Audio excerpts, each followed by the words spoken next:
everybody. Welcome to this segment of HCAM Sports Talk. Tom Nappy here, and we are joined by Peter Thomas to talk some Hiller soccer.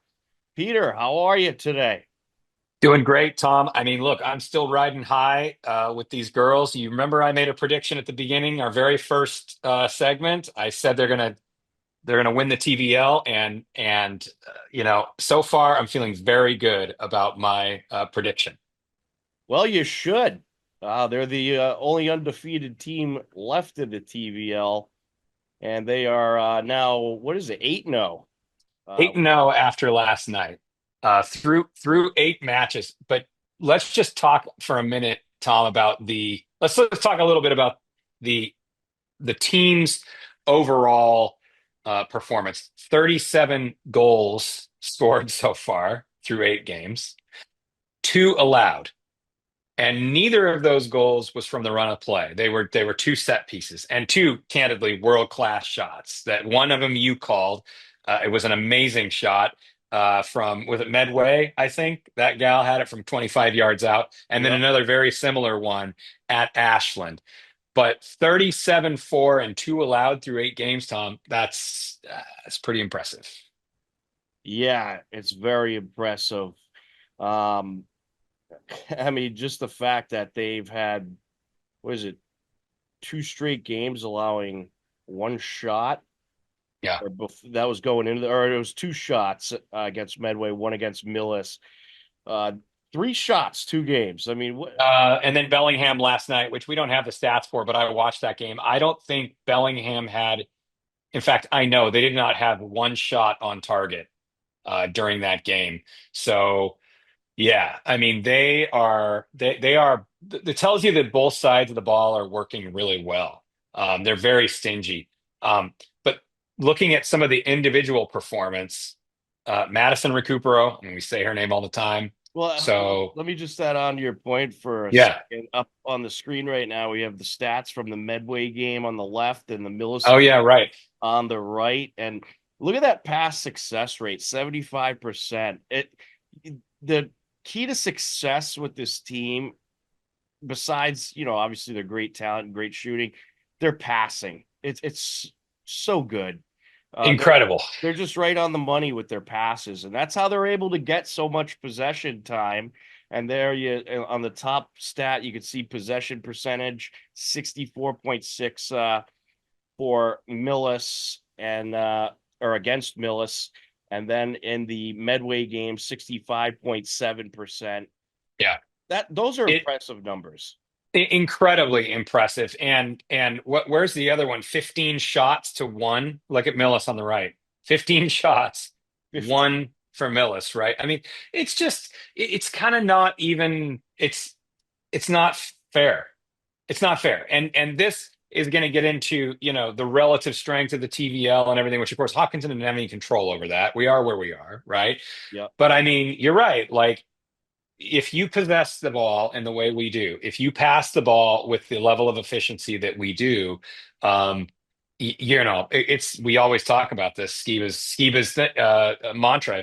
If they don't have the ball, they can't score, right?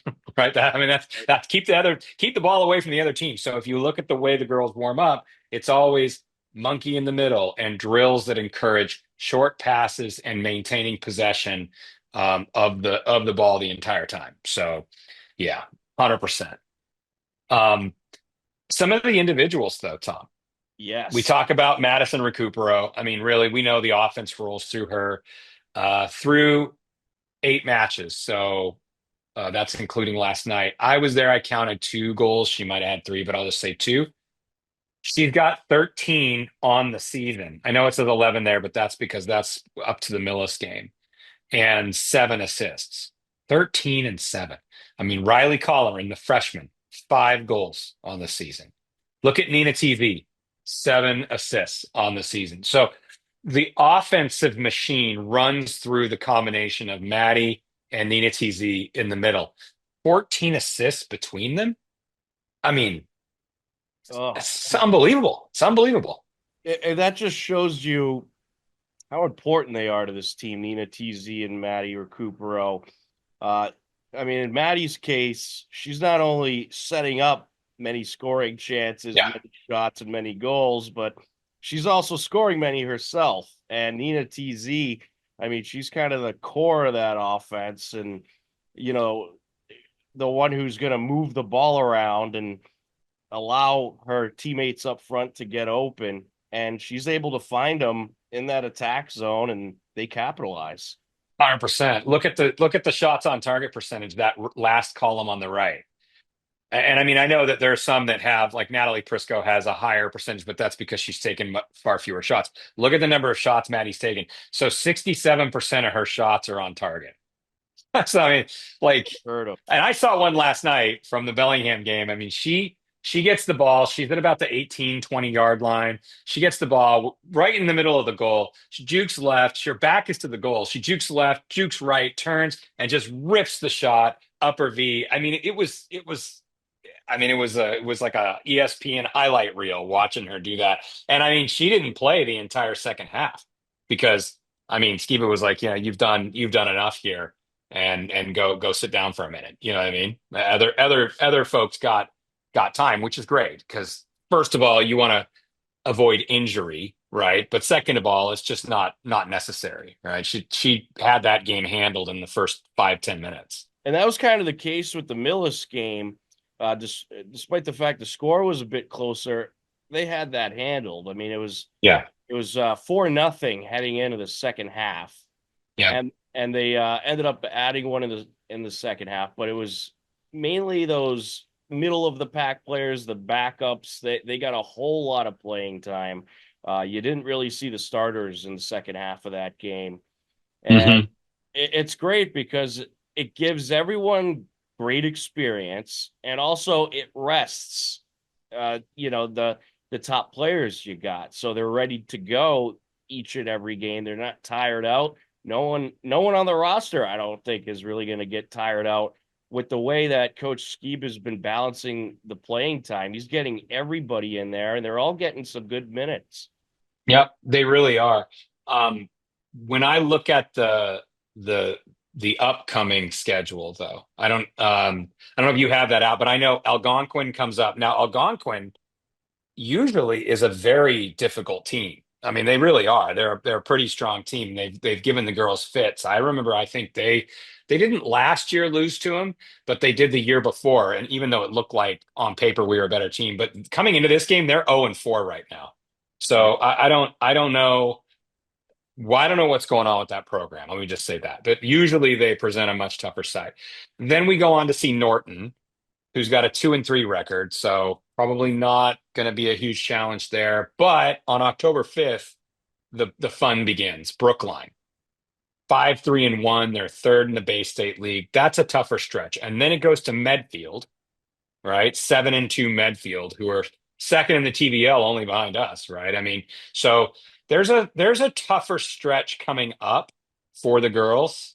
Yeah, There right. Brooklyn, Medfield, Dover, Sherborne, they're 3-1-2 right now. That's Coach Everin Gundez. They're always a very strong side. Dover, Sherborne is. They're a very well coached team. Now that game's at home, so that helps us. But that's going to be a good one. But if you look at the rest of the schedule after that, Tom, it's 5 games in a row. We've already, well, Norwood, I'm assuming we're going to handle them, but we've already handled the other teams. It's almost like they're sliding in, you know what I mean? To Yep. the home plate on that.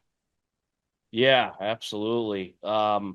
They've gotten through a good amount of tough opponents already, and uh, I mean they own the TVL right now. Yeah. That's the Yeah. thing. And, you got to play those league opponents, and I'm I don't not every game's going to be a cakewalk for them for sure. I mean, Medfield is a very tough program. That game is definitely going to be one of their toughest games. I think maybe the toughest one they've got. Yeah, I think so.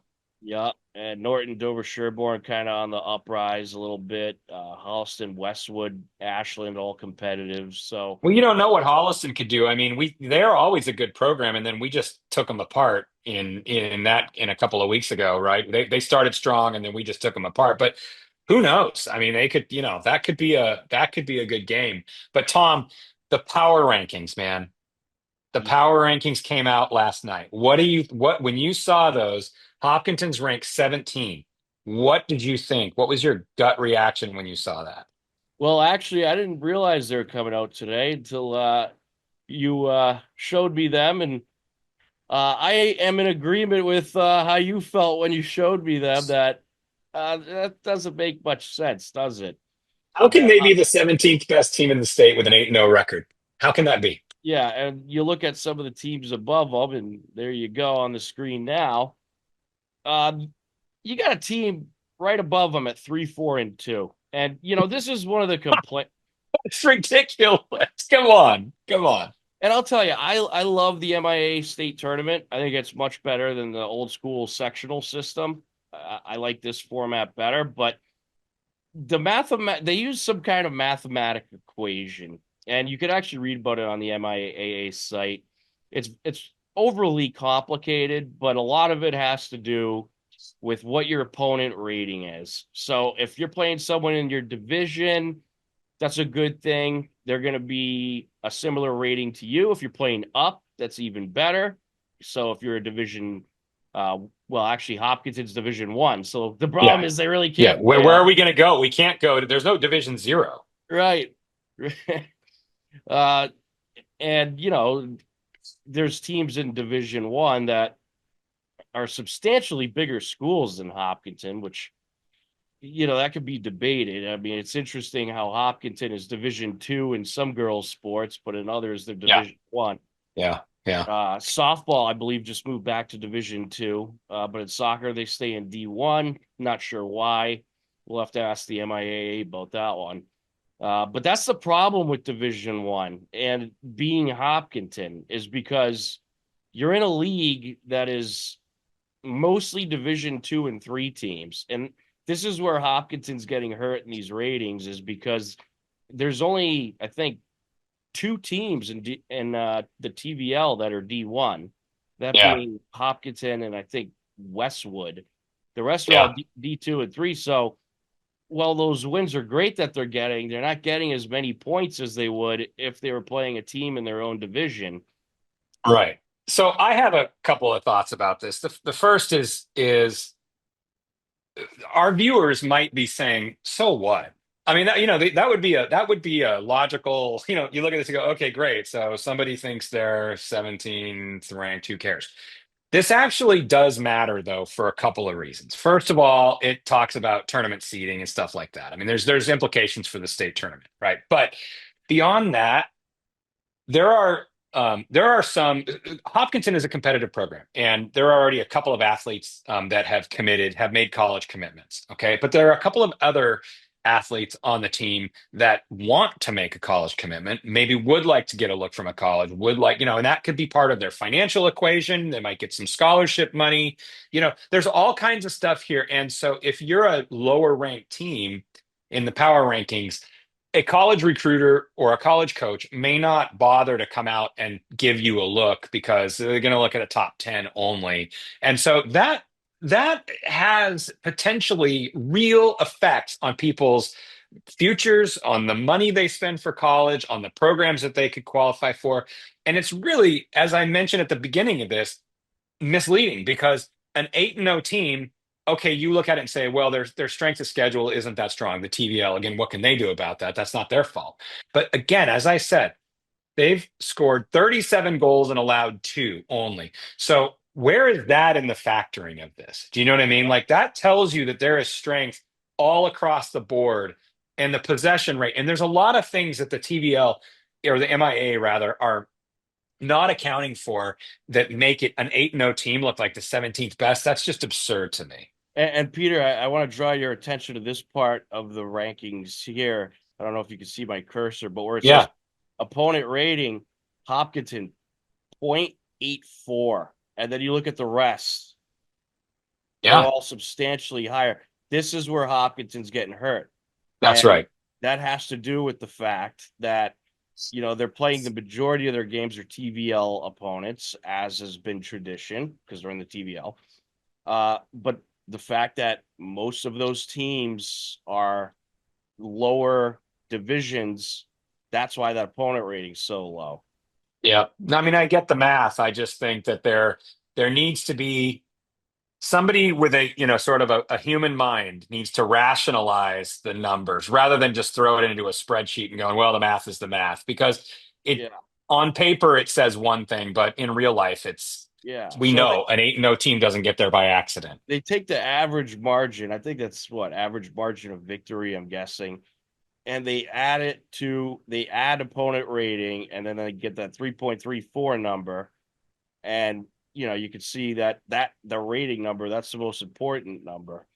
Yeah. Uh I think that mathematic equation could use a little work. Yeah, well, also you're looking at that average margin of victory and you're seeing it much lower in the other teams. Look at Brookline, number 5. They Right. barely win. That's basically the point. And we beat Brookline, right? So, I mean, right? Well, They barely win. They're ranked 5th and we beat them. They've lost 3 times. and that's why you see Hopkinton playing opponents like Algonquin, who's number 29 right now. And in those non-league games, Coach Skeeb is scheduling his all the Division 1 opponents he can Yeah. to try to get that rating up. And Yep. they played Brookline, and then who else do they have? Was it Bishop Fian they had, or is coming up? I'm not sure. Not Bishop. We'll see them in the state tournament, very likely, but no, we don't. Bishop isn't on the. I'm mixing up Hiller Sports here. I think it was Yeah. girls field hockey has Yeah. Bishop They too. might have them. Yeah.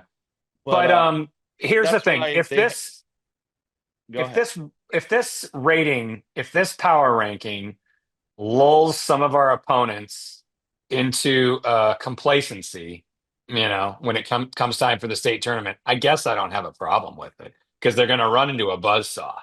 That's Yeah. what I think. I Oh, mean, they go, oh, they're only 17 and we're number 5. Okay, good for you. Until you see Maddie and Nina and the whole crew go to work on you. And then all of a sudden you realize the MIA's metrics are wrong. They're just, yeah. I they're mean, not right. one of the flaws could be because in addition to these top 32 teams, it's also all teams that are 500 and above make it. So Mhm. you could end up having one of those preliminary round games while the top 4 or 5 seeds don't. So you might have to play an extra game. So that Right. I mean, whether that it could benefit them having to play that extra game because sometimes if you're not, you're sitting for a week and a half, waiting for your first round game, and it could kind of make you a little ice cold. That's why teams that aren't playing in that preliminary round typically schedule a scrimmage during that time, Sure. Yeah. so they're Just to not stay loose. right. So that I mean, really, these rankings. I guess the biggest negative is you might not have as many home games, but Hmm. which is a factor because For sure. home games certainly help. You might be traveling a little more, but with how talented this team is, I don't think it should hurt them that much. One thing I can't understand: look at Framingham, 1-4-1. Like really, I know. I know. right They're below just Hop. behind us. Yeah, come on. I know. It's you could just see the absurdity of it when you see this. You're like, there must be a calculation error. Um, I think to your point about traveling, I really don't think where it matters where we play. I will say this though, I have not seen this team tested on any surface except for field turf. So if they were to encounter a team that had a natural grass field, we know the ball is going to move slower on a natural grass surface. It might be a little bit longer, or whatever. It's more variable. There's undulating surface.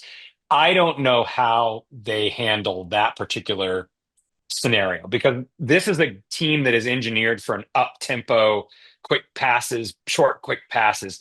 And on a natural surface, that just dies out. Now, I think all the tournament games will be on an artificial surface, right? But Well, the good that's news the is thing. most teams have an artificial. Yeah, that's right. That's right. Uh, But I'm thinking back to, I think it was Millis last year where we played at Millis. And that game we just squeaked by with Alex Clark had a 45-yard shot. She was clearing it from the defense from the center circle, and she had a 45-yard shot on goal that went in. And we won the game 1-0. But that was the only way we won that game because the game was so slow. Our team was so quick and we couldn't figure out how to connect. All the passes were dying in the field and stuff. So I'm just saying, like, that's the only thing we haven't seen this year is how well they do. But I think to your Hopefully point, we I don't won't know that have they're going to to. see that. Algonquin might, it's under the lights, I think, but Algonquin has a natural field. Yeah, So no, well, I don't actually, know. I believe it was last year they installed a turf field. Okay. So maybe I'm that's what I'm fairly remembering certain. back from 2 years ago. Yeah, because Hiller football actually met up with Algonquin last year, and they played at Westboro High School because Algonquin's field was under construction. I There believe you they go. were installing turf, so Okay. that's a good thing. I mean, the MIAA is heavily encouraging, and a lot of these safety organizations encouraging schools to get turf Yep. because they see it as safer. And I guess there's arguments against that case too, but um, I like the fact that most schools have turf and you don't have to go back and forth. I mean, as kind of an old school guy, I do miss the grass a little bit sometimes. Uh, I certainly don't miss when Hopkinton played on their grass field because that field wasn't so nice. But Yeah. and not that they don't do a great job at taking care of it, they do, but the just where it was located, there was woods all around, very buggy area, the Hmm. sun glaring right there. So it's a much nicer situation that they have now over at the turf field. And I'd be curious to know. I mean, they say it's safer. They say there's less injuries, and there probably is. They're probably right because it's a flatter surface, and you're going to have less divots like you used to have on some of these grass surfaces. I mean, I do remember seeing injuries on that old grass field where somebody would step into a little divot and twist their ankle. It was, Yeah. Sure. especially in soccer, it's relatively Yep. common. So that's why I think a lot of these schools are being encouraged to go to turf, and a lot of them do have it now, which is great. But yeah, I mean that'll be interesting. As far as I can tell, they don't have any opponents coming up that they will have to play on a grass surface, but it's something to keep an eye on. And if you get into the playoffs and you have a team on grass surface, that could be a situation. Indeed. Now, Indeed. I do believe the Hillers like they will move up in the standings a little bit, especially if let's say they win out, that number is going to get a little higher. But again, they're playing a lot of teams in D2, D3, so I don't know if Well, you're if going they to see knock them. off Brookline, Brookline's fifth. If they knock off Brookline, they have to push them up, right? That will push that. That'll give them a huge boost, and I'll Yeah. tell you that makes that game really important Yeah. if Yeah. they Absolutely. high playoff seed. All right, Peter. Before we move to boys soccer, any other notes you want to get out about the girls team? I mean, I'm kind of just like, okay, yeah, I kind of know what to expect. I'm waiting for a good game. I mean, I don't want it to be too good. I mean, but I mean, like, you know what I mean? I'm waiting for that Medfield game, really, right? Or the Brookline game, because you know what I mean? I just Yeah. think that I want as a fan, I want to see them really challenged and I want to see them rise up. I haven't seen that the last couple games. They've just been operating the way they know how to do it, you know? Right. Well, I mean, hey, So the schedule's out of their control. Certainly nothing they could do. for sure.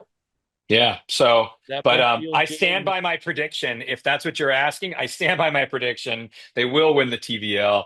What I didn't say is they'll sweep the TVL, but I think it kind of looks like they have a good shot to do that. Let me just put it that way. yeah, absolutely. They're in good shape right now, and they've got a couple of good games coming up down the stretch. The Medfield game certainly one to keep an eye on, and that Brookline game is going to be Yeah. huge. And Yep. also they have Algonquin as well, a weekend road game. So there's a couple games there. And Algonquin, if they beat, I mean, Medfield, unfortunately, is a division below still. That game will just put you all that much closer to clinching the TVL title and certainly be a very good confidence booster considering Medfield's a great team. But that Brookline and that Algonquin game, those are crucial. So hopefully the Hillers could pull those off. Well, then my question for you, though, since you know about this stuff, mathematically, what record would the girls have to have known that they would have clinched at that point? Because they're 8-0 now with Well, I mean, 7 games to go. it's a matter of elimination. So let's say it'll be the day when the Hillers have so many wins that no one else could catch them in the league. Yeah. I think it's because Medfield's 7-2, Hillers are 8-0, right? So, I mean, I think if the Hillers hit 11-0, Oh, 12-0, they're they're done. close. They're done, right? Yeah, they probably either have it or are a Yeah. game away at that point. Yeah, yeah, exactly.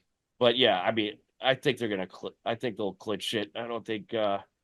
There's some good teams, but I don't know if anyone can catch them at this point.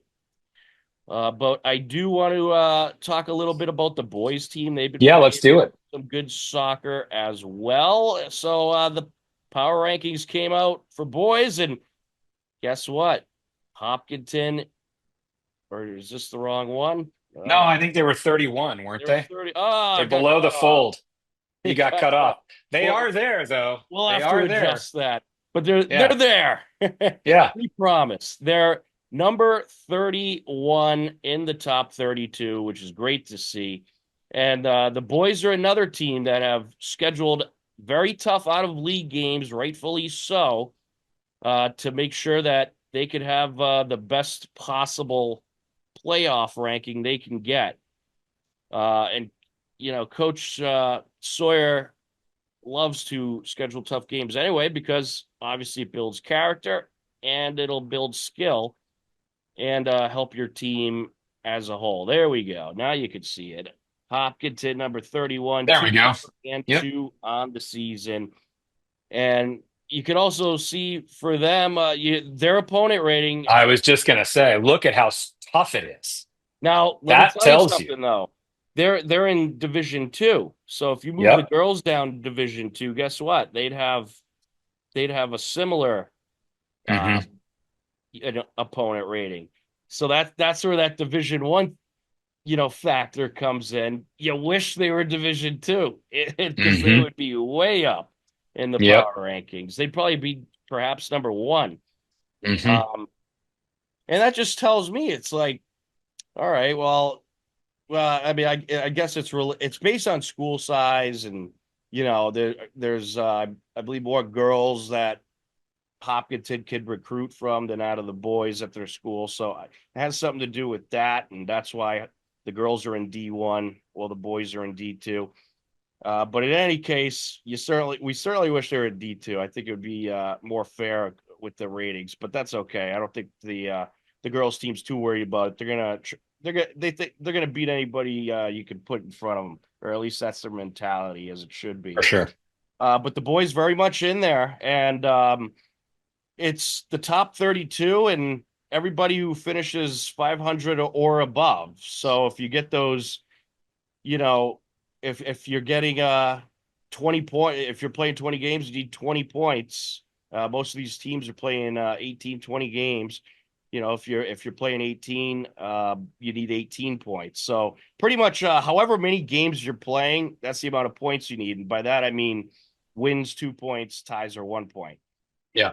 I mean, I guess the way I see the boys team, and we've talked about this a little bit, is that they're a team that is in a development stage, right? They Yes, lost a lot very of young. talent last year. They're very young.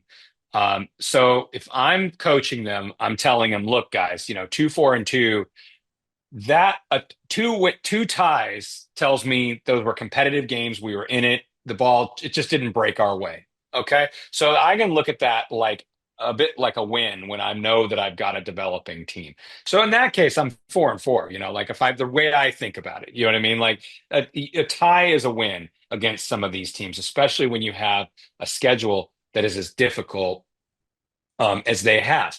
Um, Right. and and I will say this just on scheduling, Bellingham, and not to go back to belabor the point, but boy, did they have a really rough day yesterday because the boys beat Bellingham 4-0 and the girls beat them 5-0. So, this was a kick on Bellingham kind of day, unfortunately for the Hawks. But like it goes to show that like, Bellingham may not have the strongest squad, but the thing is that the Hillers took care of business when they needed to. You Well, know what I mean? And that's what it's all about. I want to show you something about what this boys team is capable of. If you look at these ratings, these are the boys Division Two ratings. You see Hopkinton at 31. Look who's number 6. Right. Yep. Westwood 4-1 Exactly. and 3. Yep. Now I want to show you what the boys did against Westwood. You look over here. Look at that. 0-0 I'm still. tie on Well, the hold on. road. We're still seeing the other graphic. We're still seeing the power rankings. All right. We'll fix that right now. But if you look at what they did against Westwood, can you see Right. now? Look at Yep. that. There you go. Played into a tie Zero right there on zero. the road. Uh, Yep.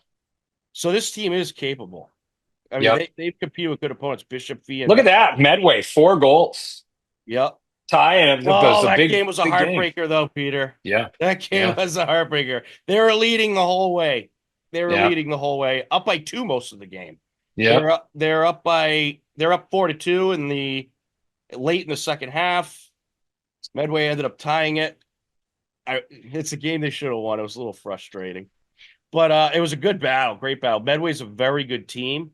Hmm. And actually, really to watch Hopkinton beat them like they were most of that game was impressive because that Medway team was experienced. It was a relatively experienced group that's been together a while, very talented, but a heartbreaker at the end. Oh, it Let's was go down a little bit and tough. see who they've got coming up. Obviously, Norton. So I think they'll be okay against that. I don't know anything about Leominster. Leominster is a great program.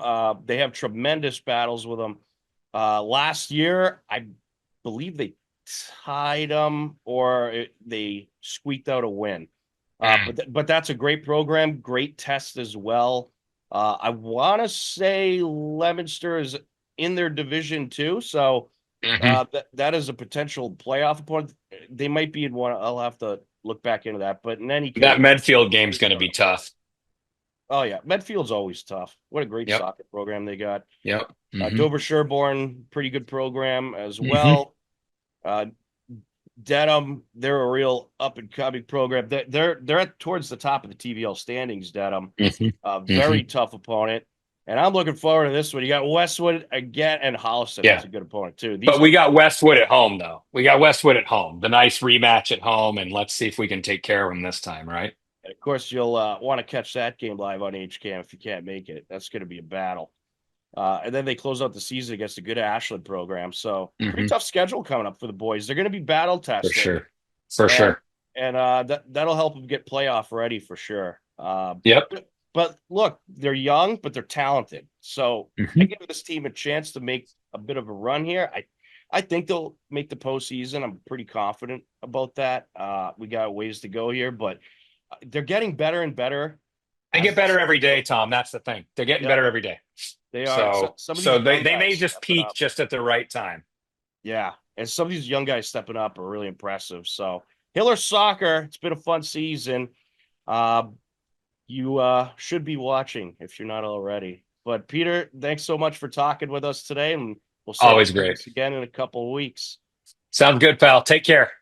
All right, that'll wrap up this segment of HCAM Sports Talk. More on the way. Stay tuned. Hello, everybody, and welcome to this segment of HCAM Sports Talk. Tom Nappy here.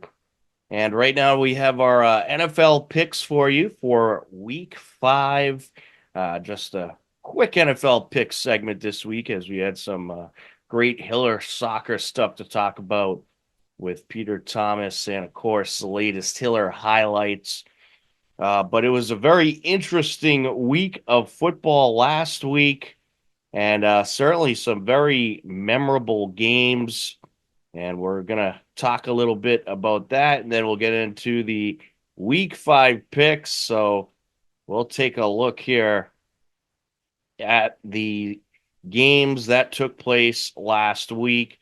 And here it is. You can check out our NFL picks on the HCAM website, hcam.tv. We'll have them posted up there every week. But here are the games that took place last week. It kicked off with Thursday Night Football. Uh, Dallas at Giants. It was a close battle, but Cowboys pulled it out as expected. We all had the Cowboys in that one, but the Giants did keep it close. The Atlanta Falcons pulling off the upset over the New Orleans Saints on Sunday. Congratulations to Steve Watson for getting that pick right. And then we had the Cincinnati Bengals defeat the Carolina Panthers. Andy Dalton taking on his own team for Carolina kept the game close, but Cincinnati pulled away and took the win. Then you had Chicago Bears taking the win against the Rams. We all surprisingly had the Rams. Jared was correct on having the Bears. So he picked up a game on us there. And I'm surprised that there was 4 out of 5 of us that had the Rams, considering how close of a game that was and how close those two teams are, really. Rams did have the lead for a chunk of that game, but the Bears would pull away in the end. Minnesota, Green Bay. What a game that was. Very entertaining. But the Minnesota Vikings stay undefeated and get another miraculous win over in Green Bay. They once again proved me wrong. Congratulations to Jared and Andy for getting that game right. Houston just got by Jacksonville. They were actually trailing most of the game and came back to win in the end. We all got that one right by a hair. Jacksonville, they should have had it, but they just were not able to hang on, and that kind of describes the season that Jacksonville has had. Pittsburgh at Indianapolis. I was the only one to get this right, surprisingly enough. Pittsburgh's played some great football. They're undefeated heading into this game. Indianapolis was 1-2, but it was the Colts grabbing the 27-24 win. I think Pittsburgh's good. I think they got a good defense, but I think eventually their offense is going to start showing some problems that they have, and they couldn't keep up with the high-scoring Colts in this past week's game. Denver at Jets. What a snoozer this game was. Denver gets the shocking win over at MetLife Stadium in New York. Very disappointing loss for Aaron Rodgers and the Jets, and a very disappointing loss for us because we were all wrong on that one. The Tampa Bay Buccaneers came back to life. I doubted them, and it bit me.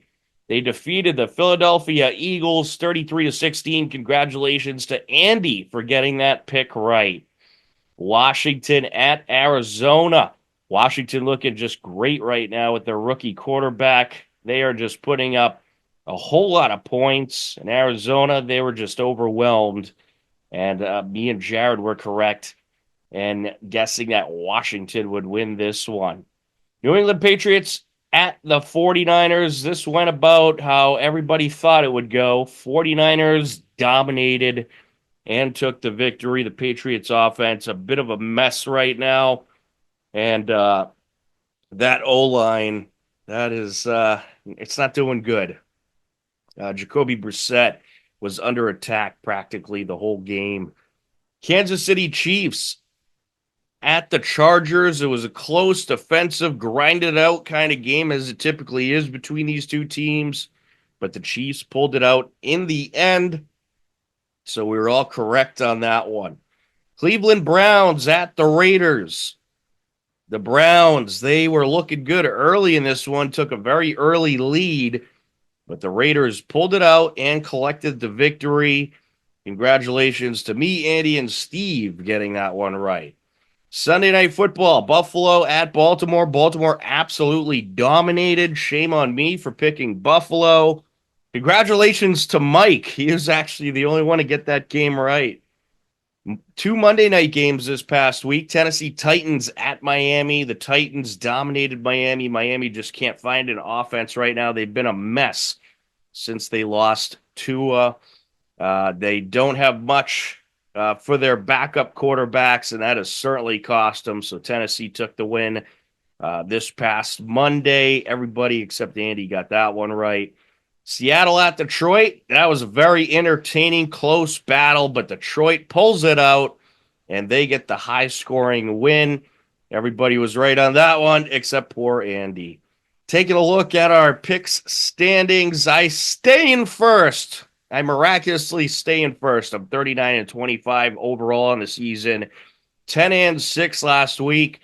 Jared remains just a game behind me at 38-26. Steve is right in there at 36-28, just 3 games out. Went 9-7 last week, and then you had Mike going 8-8. He fell a couple more games back. He's 31-33 overall, 8 games out of first. Andy is 7-9 last week, 32-32 overall, and 7 games out of first. So we're all right in there, but Andy and Mike, they have some work to do to get back into the standings. Let's take a look at the games this week. All right. So unfortunately, I didn't get the guys' picks yet, but you can catch all their picks on our website, hcam.tv. We'll have them posted close to football Sunday or perhaps that morning. So you'll be able to see picks from all 5 of us over at the hcam.tv website. So for week 5, we got Thursday night football, Tampa Bay at Atlanta. I expect a close one in this divisional game, as it always is. But I got to go with the hot hand. I'm going with Tampa Bay in this one. Sunday at 9:30, we have some Europe action. New York Jets versus Minnesota over in London. I'm going with the red hot Vikings. How could you not? They're just looking so good. And even with Aaron Rodgers, the Jets having a bit of a hard time finding an offense. So give me the Vikings in that one. Moving on to the 1 o'clock game Sunday, Carolina at Chicago. Tough matchup to pick from, but I really like how this Carolina offense is looking with Andy Dalton, and I think they shock Chicago and take the victory. So I'm going Carolina on a rare pick this Sunday. Baltimore at Cincinnati. I was really just bouncing back and forth in this one. Typically, when Baltimore comes out and they have a tremendous game and a blowout win, it doesn't go well the next week. But I just really like the way Baltimore looks Sunday night. So I think they're going to take the win over Cincinnati, but I think this game's going to be really close. Buffalo at Houston.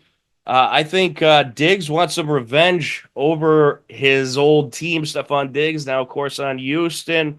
But I don't think he gets it. I think Buffalo, they're going to be pretty mad after what happened last Sunday night, and they'll come into Houston and eke out a win. So I'm taking the Bills to get the victory over Houston. That should be a really good game, perhaps the best 1 o'clock game this coming Sunday. Indianapolis at Jacksonville, division win. I just can't trust Jacksonville. They just have not proven to me that they could finish off a win yet. So I'm going Colts in this one.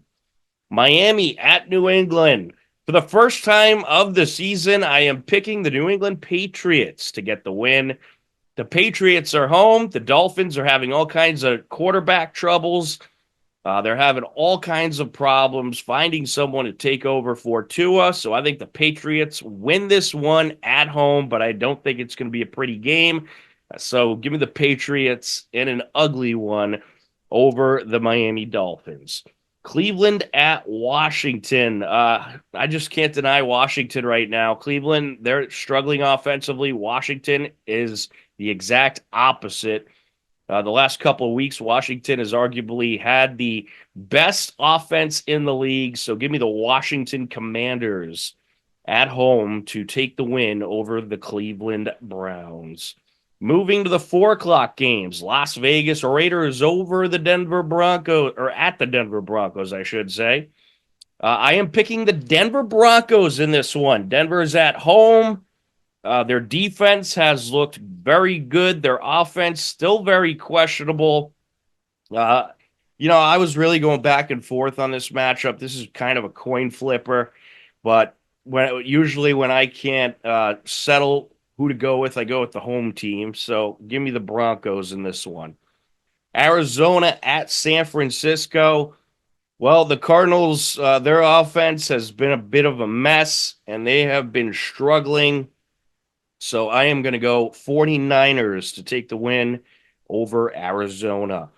Green Bay at the Rams. Green Bay's offense has looked great. They lost a tough one last week to arguably the best team in the league right now, the Minnesota Vikings, but they kept it close. And even though they've had to use their backup quarterback the last couple of weeks, Love was back for that Minnesota game. But that Green Bay offense, they are firing on all cylinders. So I think they'll take the win at the Rams. New York Giants at Seattle. As most of you know, Seattle is one of the toughest places to play. And I don't think it'll be any different for the Giants. The Giants just struggling to find their identity. So give me the Seattle Seahawks to take the win this Sunday. Sunday Night Football, Dallas at Pittsburgh. Another tough game to pick. The Cowboys, they have been very shaky this season. You don't know what to expect out of them. Pittsburgh lost a tough one last week, their first loss of the season, however. But I don't know if that Pittsburgh offense can produce enough to keep up with that potent Cowboys offense. So I'm taking the Cowboys on Sunday Night Football. Monday Night Football, New Orleans at Kansas City. Uh, I keep trying to deny the Chiefs, and they are coming in with a banged up offensive line this week. You know what? I'm going with the upset here. The Chiefs, they got a lot of injuries going on. That O-line banged up. I could see the Saints pulling this one out on Monday Night Football. I'm going with the upset. Give me the Saints, baby, to take it on Monday Night Football. Bye weeks this week include the Detroit Lions, LA Chargers, Philadelphia Eagles, and Tennessee Titans. So bye week for those 4 teams. And there are your week 5 NFL picks. We'll do this every week, and we'll get the guys back on soon to talk some football. But for now, here are some of the latest Hiller happenings.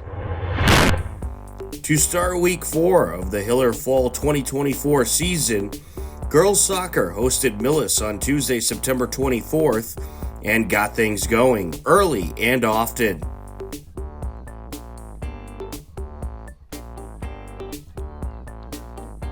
By the keeper, Ella Maher. Millis led by head coach Steve Bigelow. Recupero takes a shot and nets one for a while, but they have really expanded and gotten a good amount of participants as of late.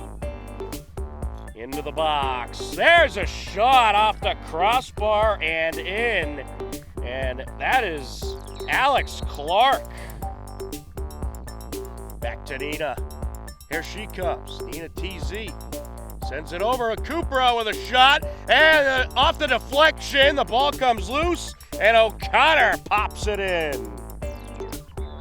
Oh, Mashad had a good opportunity there to grab her first goal of the season. Recupero. And with ease puts it in to the left side of the net. 4 goals in the first half. The Hillers would end up taking the game 5-0. Maddie Recupero netted a pair of goals in the victory. The Hillers also captured road wins versus Bellingham and Algonquin and finished the week with 9 wins and 0 losses. On Wednesday, September 25th, Hiller Field Hockey hosted Bellingham, and it was a good back and forth battle. Competitive battle here today. That's sent out, top of the circle, there's a shot, and it's in! What a nice score there for Bellingham. It's Vallis. Bellingham, they're keeping an eye on her. Here comes the Hillers, a 2-on-1, Finnegan approaching to the net, and she'll ring it in! Mary Finnegan with her 3rd goal of the season. Bellingham nets 1 in the first quarter. Hillers responded in the second quarter. It was 1-1 into the halftime break. Bellingham 3-6-0. Medway 1-5-0 in front of the net, kicked away. Bellingham on the attack. There's a shot towards the net and in. And Bellingham reclaims the lead. A lot of talent around the TVL. Out in front. And the Hillers looking to strike. Is that ball still loose? Yes, it is. And it's put in. So the Hillers even things up. Stick down there, able to block that pass. Out in front, into the attack area, and it's put in! Abby Burke with the score. And the Hillers have taken the lead. Hillers net 2 goals in the third quarter, following an early score by Bellingham, and it was a 3-2 Hiller lead heading into the fourth quarter. Laputi sends it out. Cormier closing in. Wynn trying to move it up.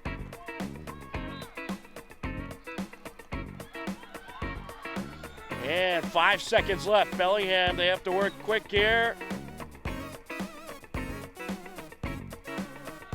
And that is going to do it. A good defensive battle in the fourth quarter, and the Hillers hang on to take the game 3-2 and improve to 4 wins, 4 losses, and a tie on the season. That night, Hiller Girls Volleyball also hosted Bellingham. The Blackhawks of Bellingham entered the game undefeated at 8-0. Hillers were 7-4 coming into the game. Matt Clancy had the call of the intense back and forth action. Track that one down. Nolan, big swing, nice. And Sid kind of pops it up. Gabby has to track it down. Adriana adjusts, coming back over. Gabby just sends it deep. What a heads-up play by Gabby. Hopkinton takes set number 1, 25-17, 24-18. Still set point for Bellingham.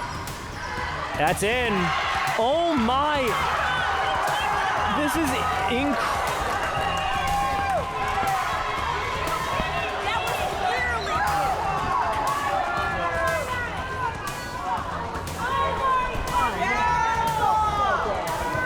Had to take the headset off there. That is just an awful call. 25-18. Bellingham takes set number 2. Trying to close out set number 3. Dig in. Dig in. Big serve long by Soto. 25-19. Hopkinton takes set number 3. Set point in set number 4.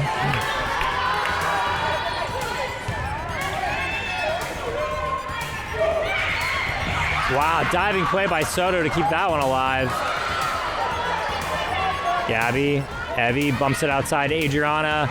Nice job to keep that one alive. Adriana, another block at the net by Bellingham. Gabby outside for Addie. It clips off the net, and that will do it. Hopkinton takes set number 5, 15-5, and the match. What a fun night of volleyball this was. Thanks to everyone who tuned in and the rest of the HCAM crew. The Hillers take the 5th set, 15-5, to capture the win and hand Bellingham their first loss of the season. Adriana Aquino racked up 15 kills in the match. Olivia Carrazza contributed 4 aces. Hopkinton went on to fall 3-2 to a good Algonquin team that Friday, but beat Shrewsbury via a sweep on Saturday, September 28th, to finish the week with 9 wins and 4 losses. On Thursday, September 26th, Hiller Boys Soccer hosted Bellingham on a rainy evening. It was a 1-0 Hiller lead heading into the second half.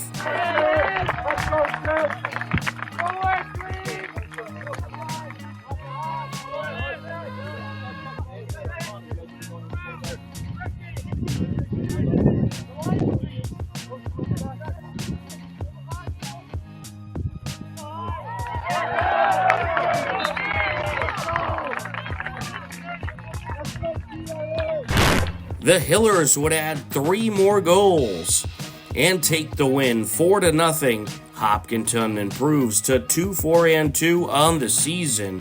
Bellingham falls to 1-6-3. Hiller football captured a Friday night win on the road, taking down Newton South in dominant fashion by a final of 42-14.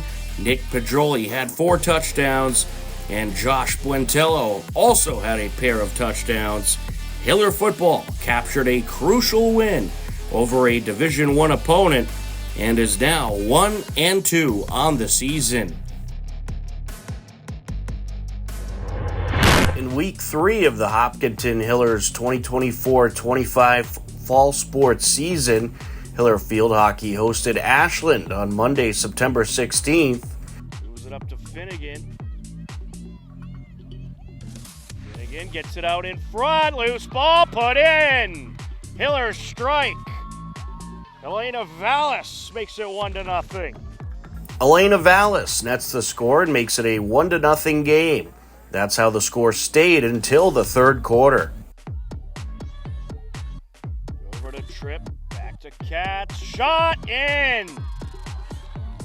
And that was actually Alyssa Brown who knocks the shot in. We're knotted at 1 apiece. Alyssa Brown nets a score for Ashland, and it's a 1-1 game. It stayed that way until under a minute left in the quarter. Harry Finnegan set to send it in.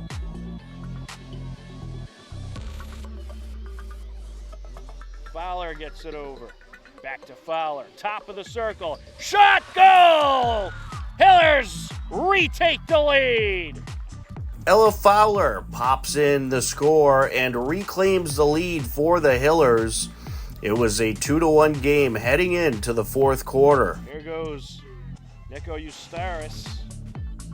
Eustaris sends it over out in front. Shot, and it's in. Ashley Forster reties the game at 2 apiece. Ashley Forster nets a goal for Ashland, and the game is tied at 2 with just over 9 minutes left. Fowler trying to cut in. Loose ball. Back to Fowler, goes Interante. Now out in front, and a shot, and it's in! And that score is by Elena Vallis. And the Hillers have reclaimed the lead at 1:31 left to go in the fourth quarter. Freshman Elena Vallis comes through with another score at 1:31 left to go in the fourth quarter. Vallis moves it up. The horn sounds, that's the game. The Hillers get the win. The buzzer sounds and the Hillers claim the 3-2 victory and improve to 2-4 on the season. Ashland falls to 2-4. Also Monday night, Hiller girls volleyball hosted Ashland. Steve Sweetapple and Matt Clancy were on the call. Nice serve, Liv. Herder handles that. Back set from live. Pacina in the net. That's it. Hopkinton takes the first set, 25-20. Herder, Vitti, outside Pacina. Liv was there. Adriana. And that's it. That's it. Hopkinton takes the second set, 25-15. That was a great serve. Vitti just gets it over. Going outside to Adriana. That's it. Down the line. 25-17. The Hillers earned the sweep over Ashland and improved to 4-3 on the season. On Tuesday, September 17th, boys soccer hosted Ashland.